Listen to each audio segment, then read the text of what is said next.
The following is a Comfortably Zoned Radio Network production. We are back. Giants baseball, past, present, and future.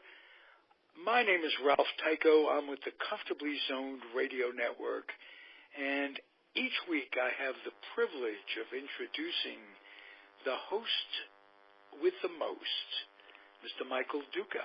How are you, sir? Well, sometimes I'm just the host with the toast because we record this pretty early in the morning. Well, that's true. And I can be toasted 24/7, 420. Uh-huh. Well, that's a different kind of toast, but yes, go ahead. I thought you had a way of looking through the phone, looking in through the bong to my to my very self, but you don't. And I have to be honest, I kind of curtail my smoking before and shortly after my shows. It's not an absolute, but every now and again I do that. Let's put it that way. Special week, Michael. The Hall of Fame ballot just was released, Baseball Hall of Fame. And most of the shows on this network, the Comfortably Zoned Radio Network, are engrossed with the number of topics that the ballot has evoked. I mean, just everything from Bonds and Clemens. Are they making an ascent? Or is that my imagination? I'm hearing people softening on them. So let's start with that and how you feel about their chances, if not this year, but maybe next or the year after that, of gaining election. Well, I hate to detour this conversation right off the bat, but I don't think we can have a conversation about the 2018 ballot without having a conversation about the letter that Joe Morgan sent out. Yes, he's on the board of directors of the Hall of Fame. He's the vice chairman himself, and he sent a letter out, and it's very, very nebulous the way I saw it. He himself said there's a lot of things that just simply aren't clear. How about those that were mentioned in the Mitchell report that never really admitted to doing steroids? And Piazza, if I'm not mistaken, was one of them, and he's already been elected. Absolutely. Well, here's where I get into an issue. The last time I checked, and I don't happen to agree with this either, but this is the way it's done. The last time I checked, it's the Baseball Writers Association of America that determines who is and isn't worthy of the Hall of Fame. Right. Not the members.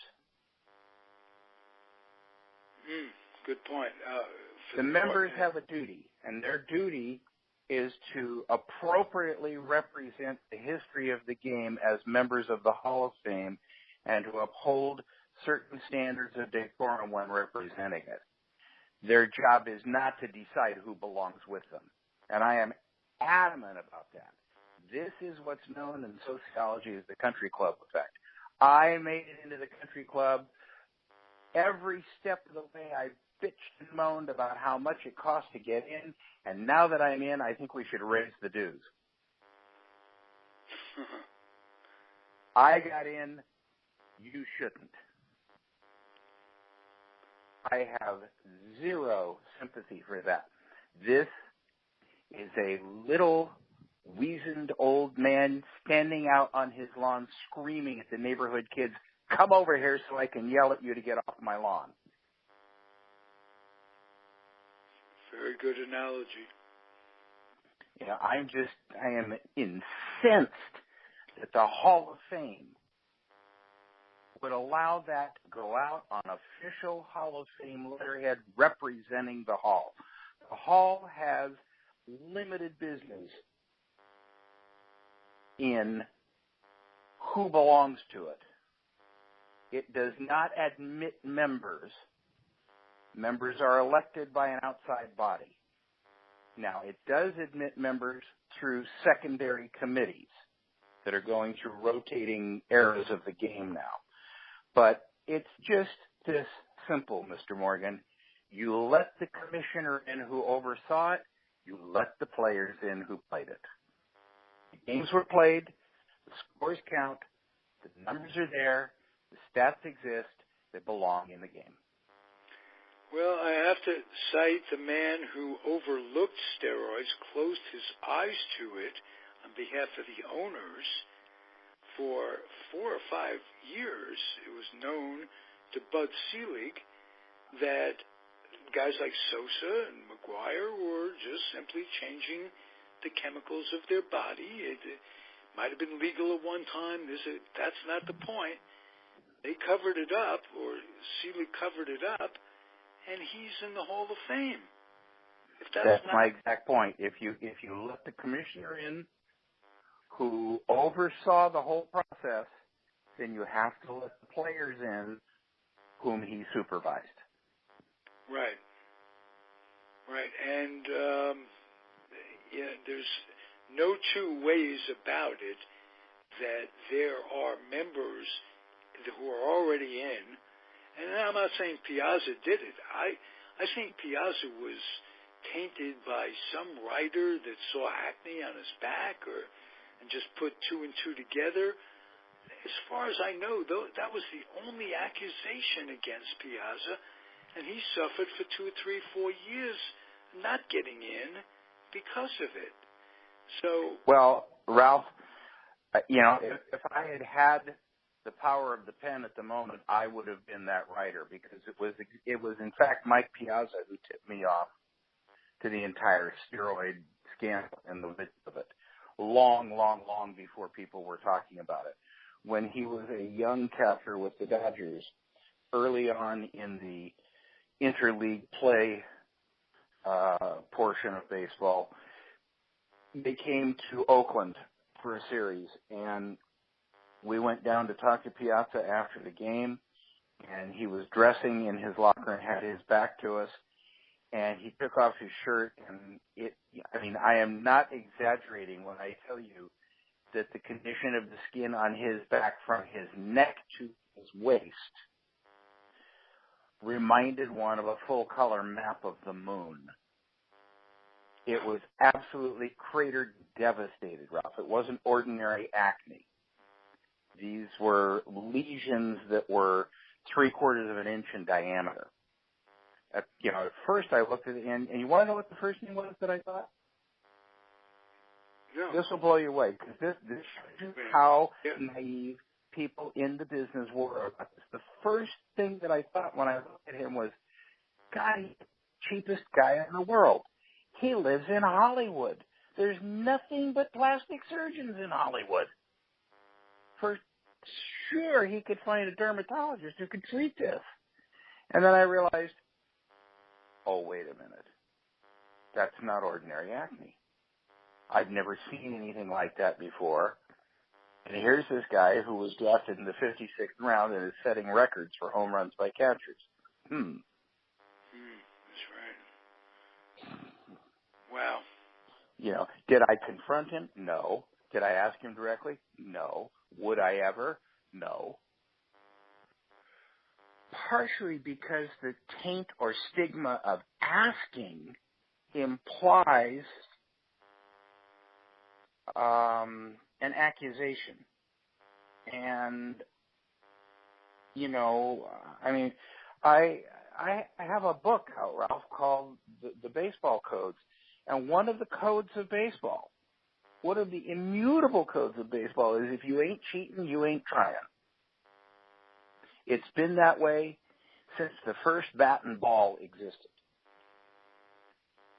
Whether it's Michael, I had an interview on Lenny Randall's show yesterday or 2 days ago with Kurt Bavacqua. He came on. And the man who couldn't hit water if he fell out of a boat. Thank you, Tommy. Go ahead. Oh, boy, did he hate the Dodgers, and the Dodgers You should see his Facebook page. You should see his Facebook page. He's got the cap on. Yep. Dodgers kiss my ass. He's very, very clear about it. But he basically said, he says, listen, I didn't play in the steroid era, and I've asked myself a lot of times, what would I have done? He was exactly the kind of player who would use them. And I'm not talking about his character. I'm talking about his borderline numbers, his edge of starter reserve kind of thing. The guys who were 16, 17, 18, 19 on the roster, those are the guys who did it to stay in the game. Michael, I read a tragic article along those lines, written as a Sports Illustrated article, written maybe 5-6 years ago. And it was written by guys who never did get that cup of coffee in the majors, who were beaten out by just that kind of Kurt Bavacqua type player that you described, that did, in fact, do PEDs, and they were very bitter because there are a number of people, believe it or I don't have to tell you, believe it or not, but at this point in the way things are, I have to tell the audience that there were a number of people that respected the game beyond anything. If you respect the game in the old-fashioned way, you wouldn't use it. That case could be made, but you know what? You're raising a family. You want the best for your kids. Would have I done something like that? Not now. I wouldn't have done something like that. Looking back with the wisdom of an older person, but back then I had to we talked off the air about being a go-getter in my early years, trying hard to achieve. Would have I tried something like that if it would have made me a better insurance salesman, for instance? Well, probably. That's the exact correct answer, probably. None of us look back at our lives from the wisdom of hindsight and know for certain what we would have done. But I can tell you this. Kids, young athletes, are raised and are told that they are invincible. They are told that there's nothing they can't do if they don't put in, if they put in sufficient effort. They're told that hard work will overcome a lack of talent. And I guess the poster boy for that has got to be Pete Rose. Although, to be honest with you, hard work can also overcome a lot of talent, and then the poster boy for that would be Barry Bonds, who had tremendous talent and developed it.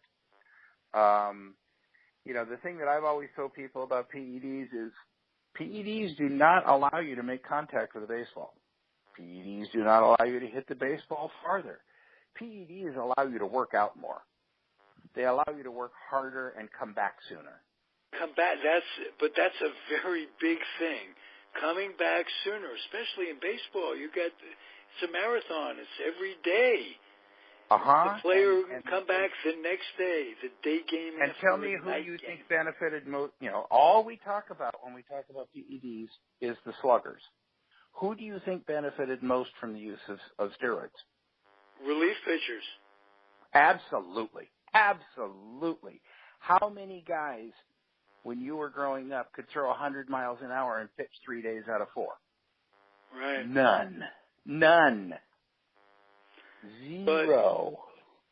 But also the muscle mass will lead to the breakdown of cartilage and ligaments, which you can't build up.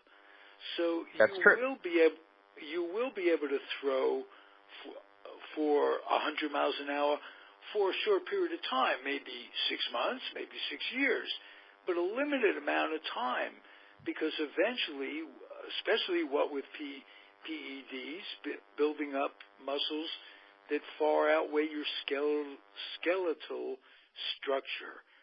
So you taketh and giveth away. I know. It created a new injury in baseball. It created an injury that all of a sudden started happening with some regularity. And Tommy John. Now that we're paying and now that we're paying some attention to it, it seems to be happening with less regularity, and that is the tearing of a groin muscle off of your hip girdle. That I don't know. I don't even like to think about ever doing that, even consensually. But it happened, and it happened. It could happen with some frequency for a while at the peak. Interesting thing about it is, what bothers me about the whole Hall of Fame steroids question is that particular injury. Do you remember who the first player was to have it? I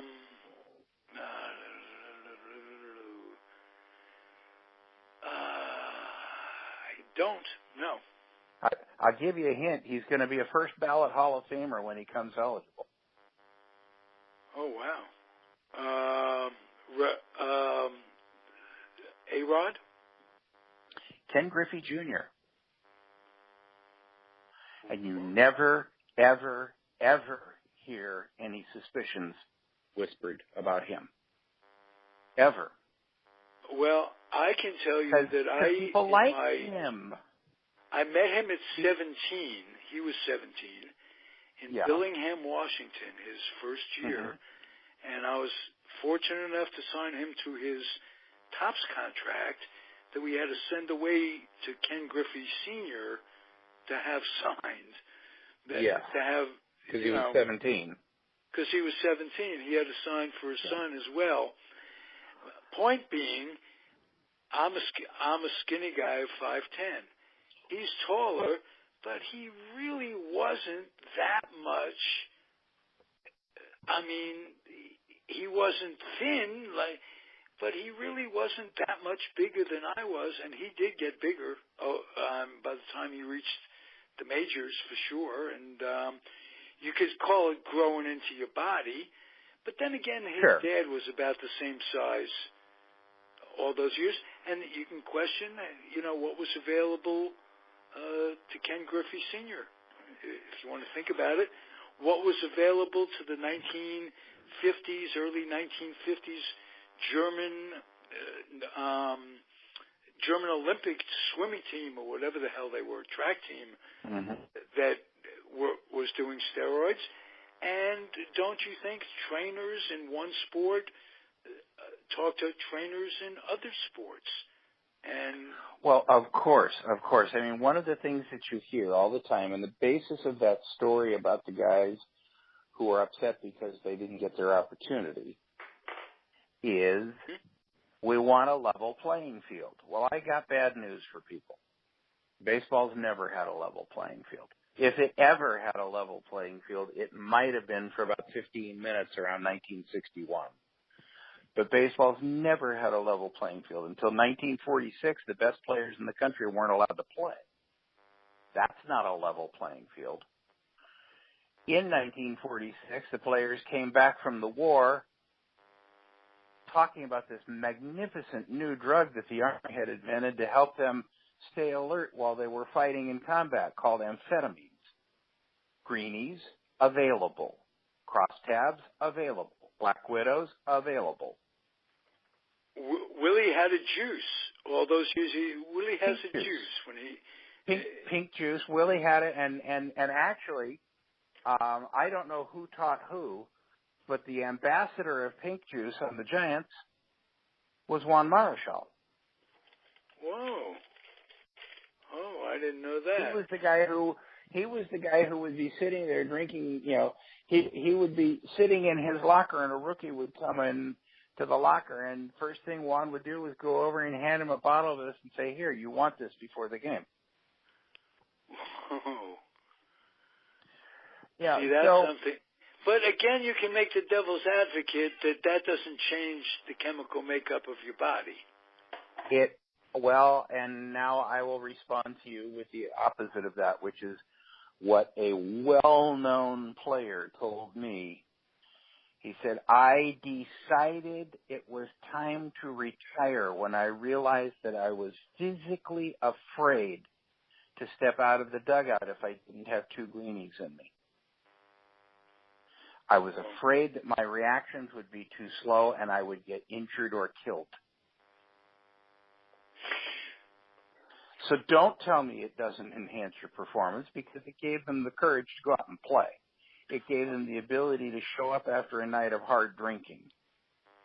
It gave them the ability to go out and perform when their muscles weren't quite up to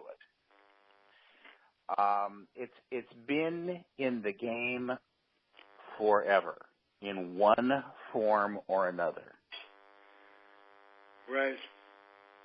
And coffee, you could take Joe DiMaggio would drink like 5 cups of the strongest coffee in the world. He'd say just a sip, and they keep filling it up before games, and you get an awful lot out of coffee as a boost as well. Yeah. How about chewing tobacco? I never tried it, and I don't know what the effects are. Are the effects direct blood-brain barrier? Direct blood-brain barrier. It goes right into your salivary glands and straight to your brain, and it's nicotine, and it's way more concentrated nicotine than you get from a cigarette. Well, I have 2 names, Bill Tuttle and Tony Gwynn. So. Yeah, exactly.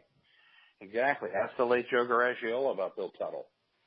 I mean, Bill G spent the last half of his life trying to convince players not to start. And I'm going to tell you what the most performance-enhancing drug of all is. And you're going to laugh when I say it, but remember, if you don't, just think about what happens to your performance if you don't use it. Water. Staying hydrated. I had this conversation with Mark Laton back in 1999 or 2000 about all of this stuff, a long conversation about steroids where he said, it's mostly the 25th guy on the roster who's using it. He was upfront about it, that it does exist, but he said, but you want to talk about performance enhancements, you got to be careful. It's a slippery slope. He said, well, we go to the East Coast. I tell guys they have to start hydrating 72 hours in advance. You don't drink enough water, that's performance enhancement. What's the inside story of Mark Latant and Barry Bonds? I don't know. Okay. I don't know anything there. I thought he kicked it. I thought Barry Bonds had kicked Mark. Kneed him in the groin once. Oh, no. That was our I'm blanking on his name. Our friend, the catcher that we got from Minnesota for 1 year from. Brzezinski. Yeah, AJ. Oh, it wasn't. AJ. It wasn't. But it was AJ Brzezinski who kneed the trainer in the nuts. Nice. Well, and what happened was AJ had taken a foul ball in the cup. He was hitting. He fouled the ball straight down off home plate and came right up and hit him smack in the family jewels. And he was trying to walk it off, and he got down towards first base. And Lacan comes out of the dugout and kind of, he braces him. He puts 2 hands on AJ's shoulders, and mostly what the trainer is going to tell you at that point is breathe deeper than you're breathing. It gets better if you get some oxygen, right? Right. So he's there close to AJ, and he asks the perfunctory question that every trainer in the world asks: "How you feeling?" Oh. And AJ just reflectively demonstrated the nuts that he said like that. Oh, wow. Basically, it was AJ's way of saying, ask a stupid question, you're going to get a stupid answer. Right. That, actually, he's a pretty quick-thinking guy, AJ, in a way.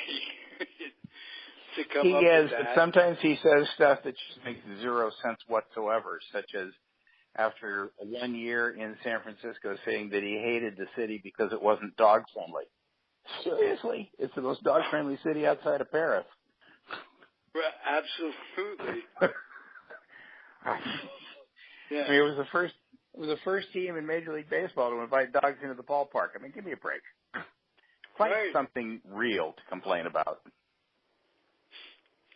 And the city itself, how could you hate San Francisco when you think about it? Just on general principles.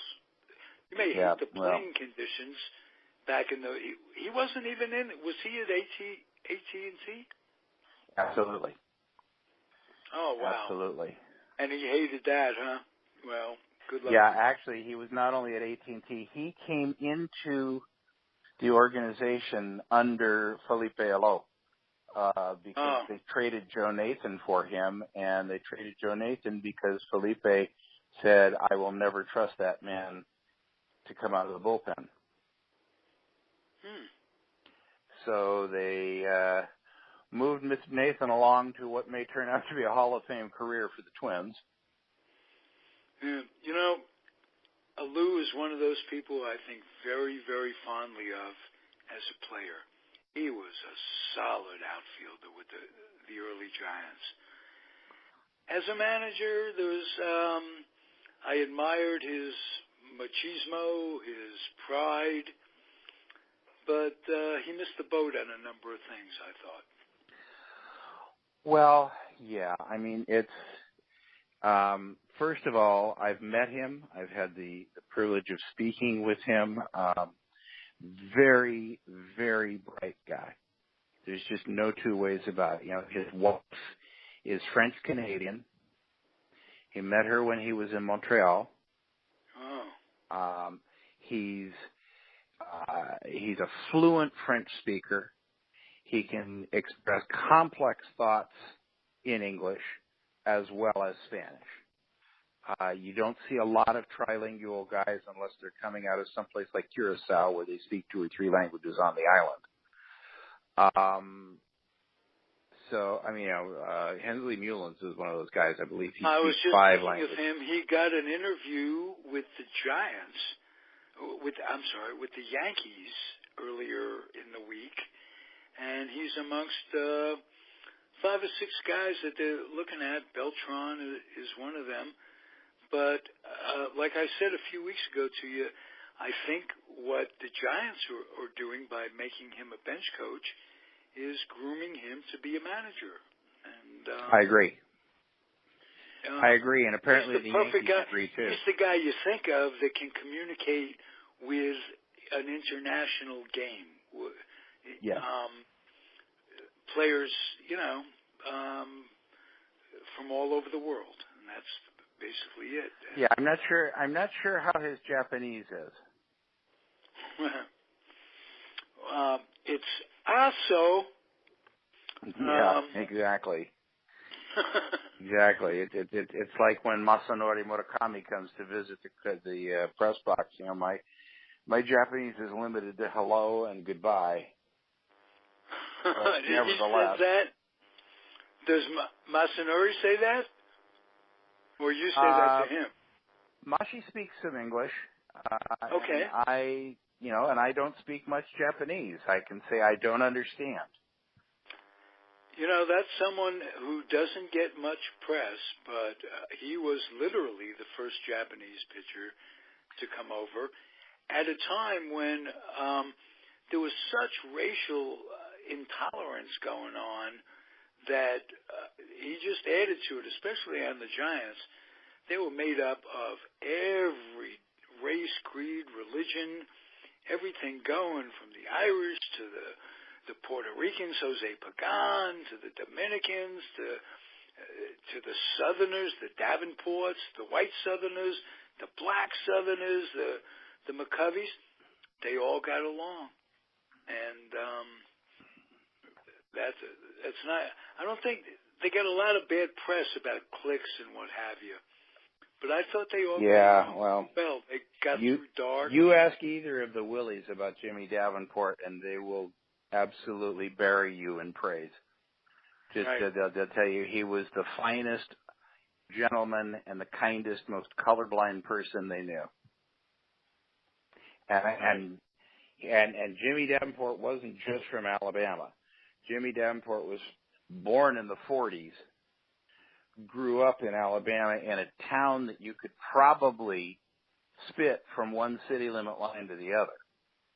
Yeah, he was brought up in the 30s, as a matter of fact. Okay, right, but I'm figuring that worse. your formative years are when you're about 8 to 14, and I think that was right around 1940 for him. Wasn't he born around 1934? Right. Yeah. So. Yeah, he transcended his, like I like to tell people, don't be a product of your times. Whatever your times are, don't be known as a product of your times.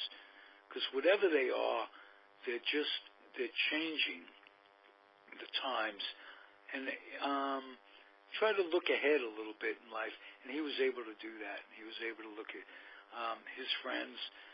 Well, as an example, Lon Simmons, Jimmy Davenport, Willie McCovey, and Marichal would go out and play golf. Yep. Just as an example, that'd be a foursome, for instance. Where do you find that in Americana, let alone in a predominantly Southern baseball? Southern mentality baseball. Giants transcended that, and exactly. I mean, the most famous golfing trio in modern baseball was Maddox, Smoltz, and Glavine, but that's not exactly ethnically diverse group. Right, exactly. Reminds me of my fantasy teams from way back. I'm driving along. I had Smoltz going. And I don't play for money or anything. I don't play fantasy ball for money. I play it for the wrong reasons, for pride and stuff, and thinking I know so much. And Smoltz is my pitcher, and it's like 5:30. It's early in the evening, and I'm driving along, and I catch a score. Well, the Dodgers scored 12 runs in the first inning. So it turns out a third of an inning he pitches 7 runs, which absolutely screws you up for the whole year, basically. If you're playing in a point league or whatever, he lost so much on ERA and points, hits off the loss, this, that, and the other thing.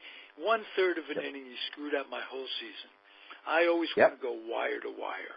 And I do, wire to wire, ace plays, wire to wire, 7th place. But not that kind of wire to wire. And I'm good. Did I hear that right? That's every more time like you hear Smoltz, I got Smoltz that day, and it was everything negative about fantasy baseball. Oh, you get the fun of choosing your own team and blah, blah, blah. Oh, no, the radio goes, what did he say about the dog? What? Yeah, well, that's what you get for starting a guy who once went on the DL for trying to iron a shirt while he was wearing it. Well, all right. He's a pretty good commentator. I think I saw him. Yes, he is. And he's a nice guy. I mean, I've had the privilege of chatting with him a couple of times, and he's a personable guy. And, the one thing that you think when you're, the short, bald Italian kid in the press box and you're talking to somebody who's probably headed for the Hall of Fame is that they're not going to respect your opinion on baseball very much. But surprisingly, these guys do. I was stuck in the Portland airport this weekend for several hours because we had a plane but no crew, because the plane that we were taking had been delayed coming out of Chicago, and the crew had exceeded its hours that were allowable, so they had to bring in a new crew. And while I'm sitting there just kind of minding my own business, an older guy walks up to me and he says, where do I know you from? I'm like, He said, is it AT&T? I said, could be. He said, yeah. He said, I'm so-and-so. I've been a scout for the Rockies for many years, and I know I've seen you somewhere. Are you also in Oakland? Yeah, these guys come up and nice. You know, it's amazing how open some of these folks are to discussion. You know, there are certain scouts who will remain nameless, as will their teams, but there are certain scouts who come into the press box at AT&T, walk over and sit down next to me, and basically get their advanced scouting report on a team from me. Well, what have you seen from this guy? What's going on with him? Who's happening over here? How's this guy look? What's his situational hitting look like? And, they actually seem to, respect the baseball opinions of it. Because you're in there, you qualify. Which makes this whole thing so... Let's make it clear to anybody out there who doesn't know, you're an official scorer. I mean, that... Well, yeah, I'm paid to actually watch. Right. Isn't life a fantasy camp? In some ways, I know that I've taken more than one. I've taken more than one Tony Kubek ground ball in my day. That's for sure. Yes, that's true. A la so, Sauer, you were telling me. So if we're going to be looking forward to the future, let's get back to the basic topic here, which was the Hall of Fame ballot. Okay. I have some really oddball opinions about the Hall of Fame ballot. I'm going to tell you right now, I'm looking at it, and the guys who are high up on the list, the guys who got more than 50% of the vote last year, which is usually a harbinger that you're going in. Trevor Hoffman, Vladimir Guerrero, Edgar Martinez, Roger Clemens, Barry Bonds, and Mike Messina. Did Clemens and Bonds got more than 50% last year? Bonds got 53.8, and Clemens they're going in 4.1. It was down to like 25% a couple of years ago.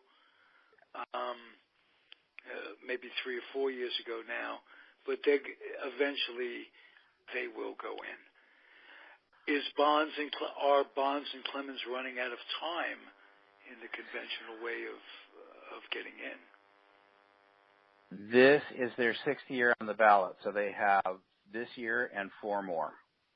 Oh, okay. I predict that within 4 years they'll probably be in.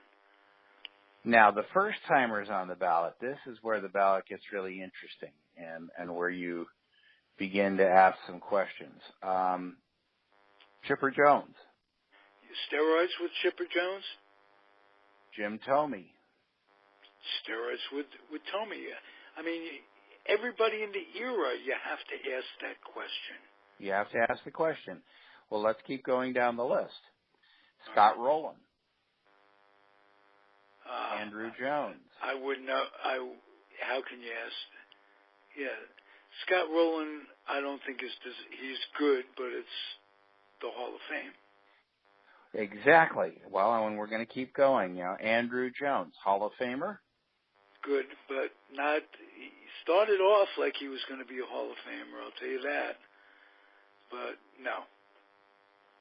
Well, here's the interesting thing. Vladimir Guerrero, who got 72% of the vote last year, career WAR was 59.3. Okay. Andrew Jones is 62.8. Oh, well. Now, let's put that in perspective. Number one, are they paying attention to WAR? Are the voters paying attention to that stat, for instance? Oh, yeah. And should Yeah, I? they Okay, are. then I guess if it comes up, I should pay more attention to the new age stats. No question. My favorite one was OPS plus Okay. slugging percentage, but it's my Okay, and favorite OPS plus, Vlad is 140 and Andrew is 111. So there's the flip side of that. Okay.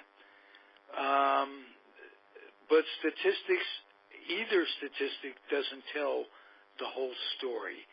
And the intangibles that come up over a player's career, how many, playoffs, how many World Series, does he come up big in the clutch, is he a good teammate, all those things. It becomes so, does he get along with the press that votes for him?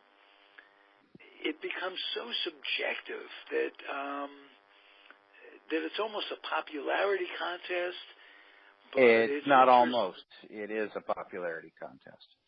And there, there's literally no other reason that you can state for Barry Bonds having 53% of the vote 5 years in, other than popularity contest. And, and I've always pointed out to people, I pointed this out to people when he was an active player.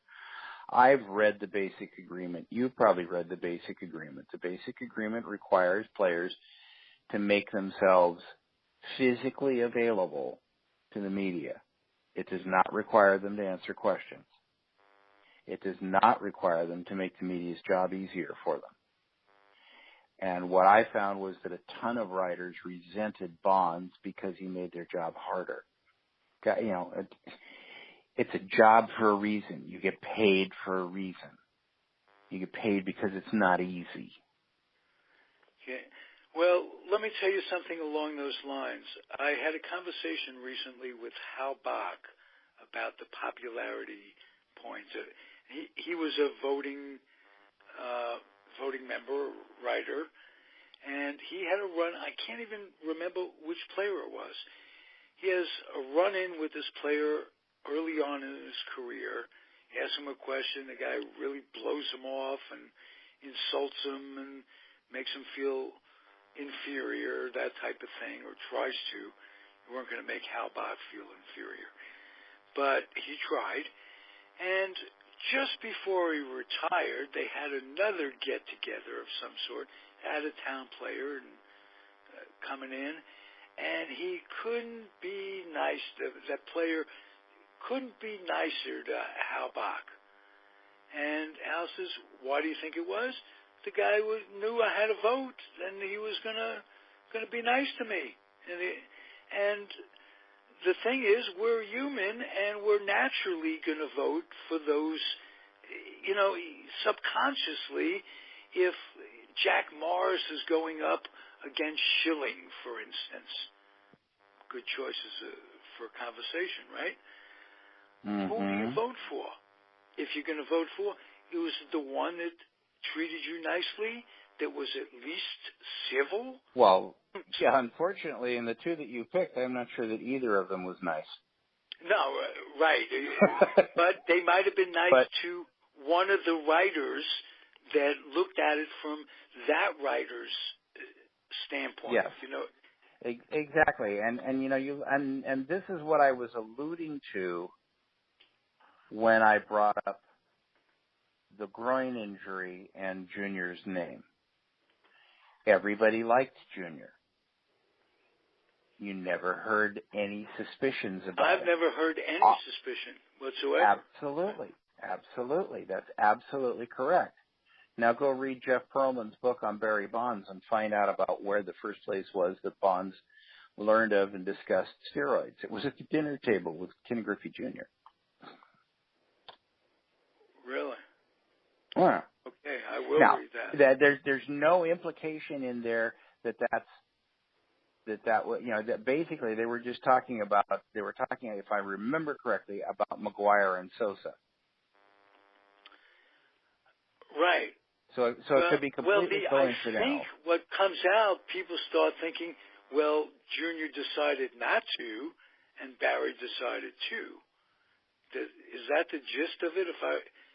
Well, that's how most people choose to look at it. But the reality is that you have no more evidence exonerating Ken Griffey Jr. than you have evidence of culpability by Barry Bonds. He never failed a drug test. Well, then... Okay, you have anecdotal evidence. I now know how you small, can say and then he was big, and now he's small again. Okay? So you have anecdotal evidence about Bonds, and you have his admission that he used products whose manufacturer now says were steroids-based, but Bonds insists that he wasn't told that. Now... Well, how could a world-class athlete who knows every bit of what goes into it, again, devil's advocate, how could a world-class athlete who you would assume knows every bit of what goes into his nutrition, this, that, and the other thing, not know? He's working for the guys. I mean, I assume... Well, let me tarnish one of your cherished childhood heroes. How could somebody who got a new liver drink the second one to death? Is a musical hero? Yeah, it's Mickey Mantle. Oh, he got a new... That was his second liver? Yeah. Didn't he get a liver transplant? Pretty sure he did. Yeah, but I think by then some ducks were. I don't think he drank that. He might have. Yeah. Well, when he was near the end of his life, he had. I think they gave him the liver. See, he moved up on the list, which in itself is something to think about. And I don't think he would have been a candidate for it. Were he not Mickey Mantle. I think there was some, I don't know. Well, he and if I'm not mistaken, Graham Nash of Crosby, Stills, Nash and Young, wasn't it Graham Nash that right, that went through the same thing, got bounced way up the list, and then didn't treat the new liver all that well. We give these guys way, way, way too much credit. They're grown-ups playing a child's game, and the one thing that they all have is an excess of competitiveness. Right. Well, that comes to mind where Beltran, who just retires, is up for the Yankee job. And my friend Marty, who co-hosts the Yankee show with me, he says, why would a guy like that even want the job? Even want to consider it? And comes to mind that same competitive spirit, competitiveness. How do you channel it when you're not playing? And I guess staying in the game, being the manager, getting the adrenaline going, the game kind of thing, put your game face on.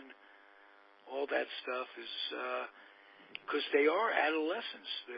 They're not given the opportunity to grow up, really. Nobody says it better. Nobody has ever said it better than the last line of Ball 4. Yeah, grips. Jim Bouton says, you spend your whole life thinking you're gripping the baseball, and it turns out it was the other way around all along. Oh, yeah. Yeah, what a great book that was. All right, here's a question for you. Okay. Which of these players belongs in the Hall of Fame? Larry Walker or Gary Sheffield? Is Sheffield still on the ballot? Yep. Oh, okay. Yeah, he got 13% last year, yeah. Well, I had one of the most negative experiences. See, now I can just exactly put myself in the same position as a writer. Gary Sheffield, I'll tell the story. I'm in Stockton. The manager is Dave McMur, minor league guy who never had a card. who hit a home run, too. He came up, hit a home run in his first at-bat with the Angels, and career baseball guy. Been on my show a few weeks ago, as a matter of fact. And we're sitting and talking about tops. I never had a baseball card. I really wish I had one, this, that, and the other thing. And just talking about the game and talking about life. And in walks the guy I was down there to see and signed to his Topps contract, Gary Sheffield. And Matt says, Gary, I'd like you to meet Ralph Tyko. He's with Topps. He'd like to talk to you about. Sheffield says, fuck it. Just like that. Fuck that. And walks away. And Matt, he's a 40-year-old guy. I'm a 40-year-old guy. You know, we both look at each other. He was so embarrassed that was his player. He just didn't want to even say, no, I already signed it, or which he didn't, or no, I'll think about it, or no, thank you, or tell me where to stick it. That, you know, but just to walk out that way. So how am I going to? And Larry Walker, on the other hand, I think he gets a bad rap because he played in a ballpark that he had no control over playing there. So, and he also put up equal or better numbers on the road through his career. Oh, did he really? Yeah. With that said, each of us. Yeah, I brought up those names for a very simple reason. I brought up those names to highlight how different people look at Hall of Fame membership. And I will tell you, I have advocated for this, and I've got a number of major league PR directors who totally agree with me, is that it is as ludicrous to have baseball writers voting for the Hall of Fame as it would be to have baseball players voting for the Hall of Fame, that there should, at a minimum, be a two-tiered system or a system that allows more people into the voting process, and those people should be the official scorers, because who else has to demonstrate their integrity on a daily basis within the context of the game? Well, let me present this then. Why not official scorers voting for the Hall of Fame? I have suggested that. And as I said, a number of major league PR directors looked at that suggestion on Facebook and immediately said, I would totally support that. I would totally support that, because you watch the game with and I'm not, intensity. and I'll tell you what. I'm putting the same restriction on official scorers that the BBWAA puts on, 10 years. If you put 10 years of service into the game as an official scorer, you have seen, especially in the modern age, and especially those of us in two franchise outlet markets, you've seen everybody. You've seen everybody who plays the game, and you've seen how they play the game, and you've seen how they treat the game, and by your interactions with them, you get a pretty fair idea of how they respect the game.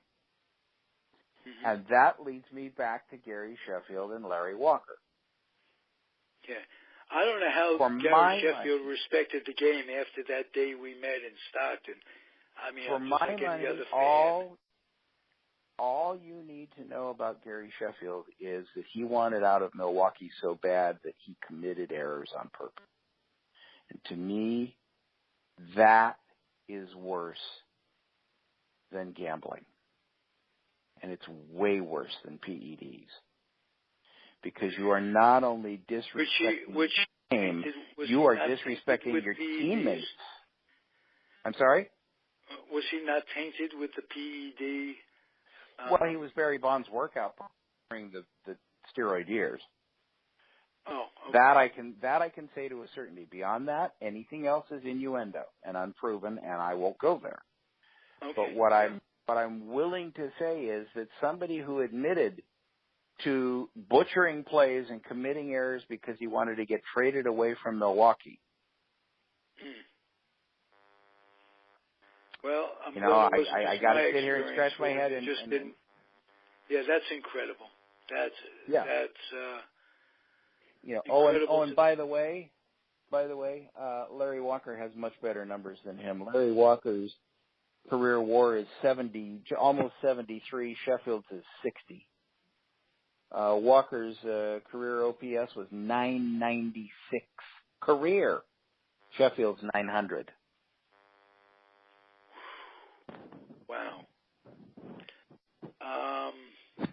Yes, that's Walker's OPS plus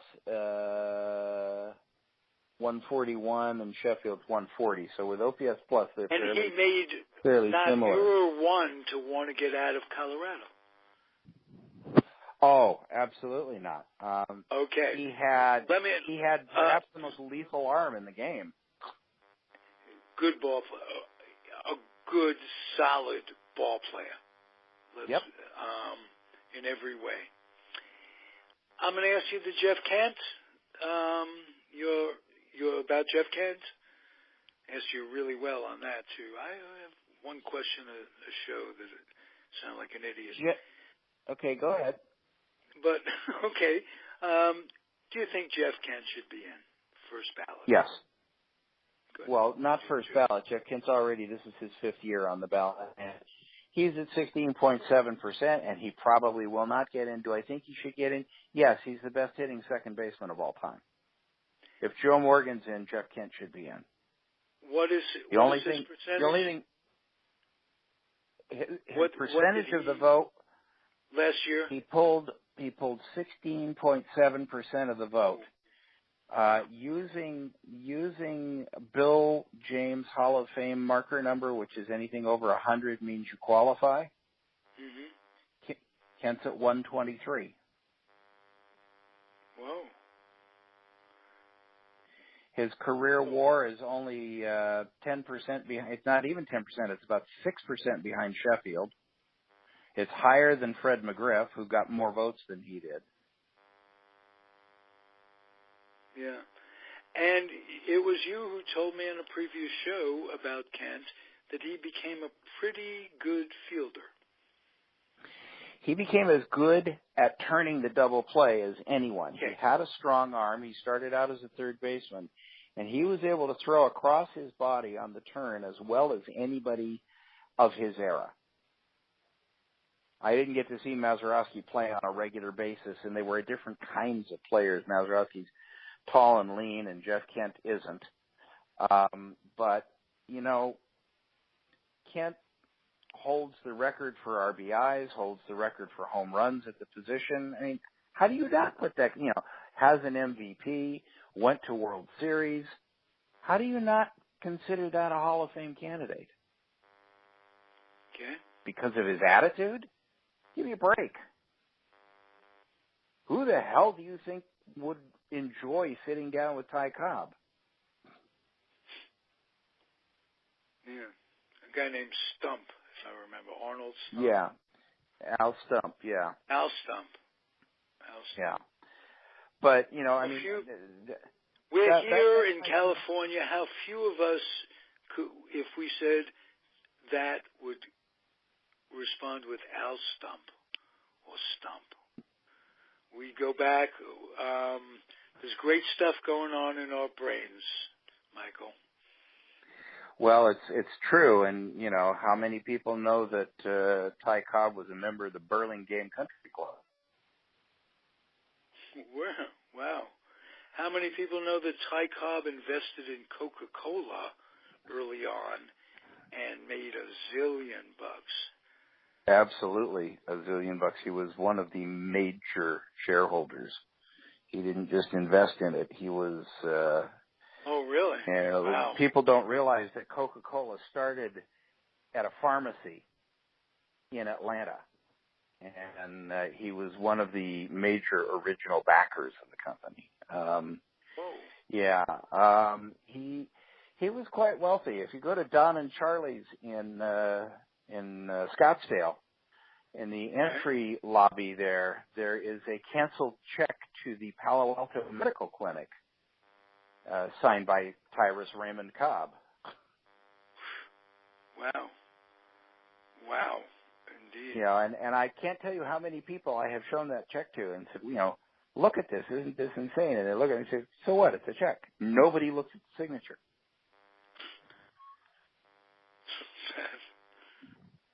Yeah. Ty Cobb. Yeah. All right. So thank you, sir. So Hall of Fame, you know, let me tell you who my 10 guys would be that I would vote for. All right. All right. Trevor Hoffman, yes. Edgar Martinez, yes. Roger Clemens, yes. Barry Bonds, yes. Larry Walker, yes. That's 5. Kent, yes. Chipper, yes. Tomey, yes. Omar Vizquel, absolutely. Yes, we watched him out here. He was unbelievably great defensively. And the 10th vote gets a little odd. I will probably give it reluctantly to Clemens. Okay. Why reluctantly to Clemens and not reluctantly to Bonds? Because Clemens, to me, Clemens got a pass on that for a long, long time. Well, let's just put it this way. My belief about the entire PED situation is that it is inextricably intertwined with baseball's second favorite issue, racism. How many players of color got caught and how many white guys? Very interesting. Very interesting. You know, and you can make the point that, oh, well, you know, it's because a lot of Dominicans get caught because the drugs are legal down there and you can get them over the counter and they use them in the wintertime and then they get caught, blah, blah, blah, blah, blah. No. The question is, who gets caught and has it brought forward and who probably gets tipped off? Who probably gets tipped off? I mean, Clemens never got caught when he was a player. Clemens was accused afterwards by a clubhouse guy who got caught. Oh, wasn't he and Pettit? Weren't he and Pettit arm in arm in something when they were both pitching? Yeah, Pettit got caught, and there's no doubt in my mind that Clemens was doing it. I mean, to me, the classic standoff, the classic confrontations of the steroid era were 2. Bonds and Gagne when Bonds pulled a 100-mile-an-hour pitch foul, and Clemens and Piazza when, you know, the splintered bat became an implement of mass destruction. Right, he threw it at him. Well, you had 2 guys going against each other, either of whom could go off on a moment's notice just because, you know, they had more testosterone. People don't talk about the anger and the mood swings. Oh my God! You have more testosterone than red blood cells going through your body. Yeah, what kind of a teammate would that make if you've got that going on in your head? Added to your natural sense of yourself that it would take to reach the point in life where you are in the big leagues. Now you've got the anger with steroids. I can tell you for a fact that you don't have to be a baseball player to experience the ill effects, the lasting ill effects of steroids and how moods are changed by prednisone and all these commonly prescribed drugs to we in the populace and how that affects the mood of the community. Drugs are horrible. Big drug companies are horrible. We could do a show on that any day of the week. And we have now come full circle. We started out talking about your baking habits, and we end on drugs are horrible. I don't think that's not a drug. Any better than that. That's not a drug. It's an herb. But we'll talk about that some other time off the air, young man. Off the air. Thank you for being my friend. I enjoy this immensely. I had a good time. And as you well know from off-the-air stuff, I needed a little diversion. This provided it. Okay. Please, all my best to your family over this. And it's never easy. No. Good. Attempt to postpone. All right, Michael. If you're listening out there, it's the Comfortably Zoned Radio Network. If you like our offering or any of our offerings, please be good enough to accumulate some lightly used children's books, put them in a carton, get them from all over your whole neighborhood, and bring them down to the Head Start program wherever you live. Get kids reading, get kids ready for school, and make me happy. Have a great day, everybody. Michael, thank you again. We'll be back next week. Adios. Thanks.